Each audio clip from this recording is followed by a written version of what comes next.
Some jobs are dirty, some are dusty, and some are just strange. This one began with an email that made me stop and read it twice. Hello, I have 6 couches, 14 pillows, and maybe a problem. I need help organizing my living room. I want to make sure the couches do not feel left out. Yours, Jeremy Fissel. At first, I thought it was a joke. It was not. Jeremy lived alone in a large flat with soft carpets. He looked about 40 years old, his glasses were a bit crooked, and his hair stood up in a few places. He wore odd socks, soft slippers, and a jumper with tiny clouds on it. He opened the door very slowly, as if he did not want to disturb anything in the room. He whispered, "They are all in there." I thought he meant people. He meant couches. Each couch had a name. One label said Gerald, another said Ruby.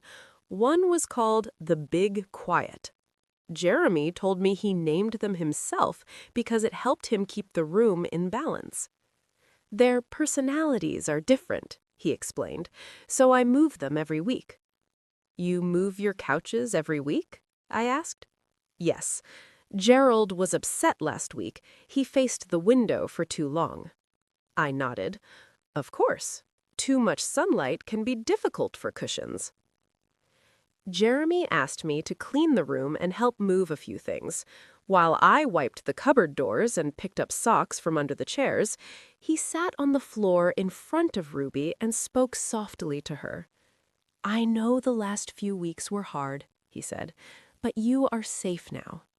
Ruby said nothing, of course. Jeremy still nodded. I wasn't sure if he was pretending or really believed Ruby talked to him. They had a pillow disagreement, he whispered, but I think they're feeling better now. They are lucky to have you, I said. He smiled proudly.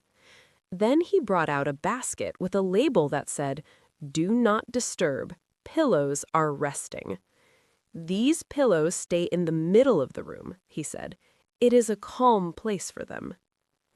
I had seen weddings with less planning. Jeremy had rules for everything. The pillows had a special place, the couches had a special order, even the room felt like it had a timetable. Only the music was missing. When Jeremy went to make tea, I looked around the room. I couldn't help myself. I changed the labels.